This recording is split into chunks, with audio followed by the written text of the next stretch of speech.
ডাক্তারবাবু বুঝতে পারে আস্তে আস্তে রোশনাইয়ের জ্ঞান ফিরে আসছে। আরণ্যককে বলে, রোশনাইয়ের জ্ঞান তো ফিরে আসবে ঠিকই, কিন্তু ও এখন অনেক দুর্বল রয়েছে। ওকে ভালো মন্দ খাওয়াতে হবে, যেমন ধরুন প্রোটিন জাতীয় খাবার, একটু ফল, একটু দুধ, তাহলেই ও তাড়াতাড়ি সুস্থ হতে পারবে। আর এই ওষুধগুলো আনিয়ে নিতে হবে, তারপর এগুলো খাওয়ালেই ও সুস্থ হয়ে যাবে। আরণ্যক বলে, ধন্যবাদ ডাক্তারবাবু। এরপর ডাক্তারের দেওয়া প্রেসক্রিপশন নিয়ে ওষুধ আনতে যাবে বলে ঠিক করে আরণ্যক। কিন্তু আরণ্যকের মা তখন বলে, তুমি আমাকে প্রেসক্রিপশনটা দাও, আমি শ্যামকে দিয়ে আনিয়ে নেব, তোমাকে সব ব্যাপারের মধ্যে থাকতে হবে না, বুঝতে পারলে? আর তখন আরণ্যক কোনো কথাই বলতে পারে না। আরণ্যক ঘর থেকে বেরিয়ে যেতেই আরণ্যকের মা রোশনাইকে বলে, তোমার এই সমস্ত ন্যাকামো না ইচ্ছে করছে এক্ষুনি বার করে দিই, কিন্তু চাইলেও বার করতে পারবো না। আমার ছেলেটা তো বোকা যে তোমার ফাঁদে পা দিয়েছে, তবে তোমাকে আমি এই বাড়ি থেকে বার করে তবেই ছাড়বো। এর মধ্যে আরণ্যক মনে মনে ভাবে, মা যে কেন এত কথা শোনায় রোশনাইকে কে জানে। যাই হোক, রোশনাই সুস্থ হয়ে যাক, আমি এটাই চাই। রোশনাই অসুস্থ হয়ে থাকলে আমার মোটেই ভালো লাগবে না।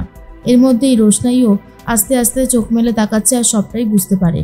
আরণ্যকের মাও রোশনাইকে সহ্য করতে পারছে না, বার করে দেবে বলে ঠিক করেছে। অন্যদিকে সুরঙ্গ মাও শুরু করে দিয়েছে একই কথা বলা, আর বলে, রোশনাইকে আমি আর আমাদের বাড়িতে আনবো না, আর ওকে আমি ওই বাড়িতেও থাকতে দেবো না, ওকে বেনারসেই ফিরে যেতে হবে। গরিমা, তুমি কিছু একটা করো। গরিমা তখন বলে, ও তো বিবাহিত, ও চাইলেই ওর হাজবেন্ডের কাছে চলে যেতে পারে, কিন্তু যাবে না, ও ইচ্ছে করে আরণ্যকের ঘাড়ে চেপে বসেছে। নীলাব্জ বলে, ও যে বিবাহিত সেই কথাটা কি ও নিজের মুখে বলেছে? গরিমা তখন বলে, তা নয় তো কি বাবা, আমি কি মিথ্যে কথা বলছি? আমি কোনো মিথ্যে কথা বলছি না। সুরঙ্গমা বলে, আমি আরণ্যকের মায়ের সাথে কথা বলে তোমাদের বিয়ের ব্যবস্থাটা করব। গরিমা তখন বলে, তার আগে একবার আমার আরণ্যকের সাথে কথা বলাটা দরকার। আরণ্যক যা করছে আমার ভালো লাগছে না একদমই। ঠাম্মি এদিকে ঠিক করেছে যে যেভাবেই হোক না কেন রোশনাইয়ের আবার বিয়ের ব্যবস্থা করবে, অন্তত সিঁদুরটা পরতে বলবে রোশনাইকে, আর তার জন্য পুরোহিত মশাইকে আসতে বলছে ঠাম্মি। আর তখন অন্যদিকে আরণ্যক ফল নিয়ে এসেছে রোশনাইয়ের জন্য। ডিরেক্ট রোশনাইকে দিলে তো অনেক কথা শুনতে হবে, তাই মিনির হাতে দিয়ে বলে, কিছু ফল তোমার, কিছু রোশনাইয়ের। তুমি এমনভাবেই বলবে বাড়িতে যে তোমাকে ছোটদা ভাই কিছুটা দিয়েছে, আর তুমি তার মধ্যে থেকেই রোশনাইকে ফল দিচ্ছ, মনে থাকবে তো?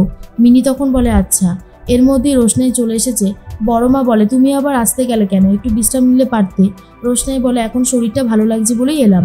মিনি তখন বলে, রোশনাই, আমি তোর জন্য ফল এনেছি, তুই আর আমি অনেক ফল খাবো, বাদশাহ আদা আমাকে দিয়েছে।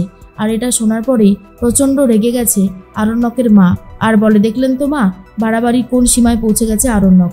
তখনই ঠাম্মি বলে, ওই তো বাদশাও চলে এসেছে। শোনো, আমি এই রোশনাইয়ের বিয়ের ব্যবস্থা করছি, রোশনাইয়ের বরকে সামনে আনতে হবে, দরকার পড়লে ভিডিও কলে নিয়ে আসতে হবে। কিন্তু রোশনাই তখন চমকে গিয়ে বলে, সেটা তো সম্ভব নয়। আর আরণ্যকও এরপরে ভয় পেয়ে যায়।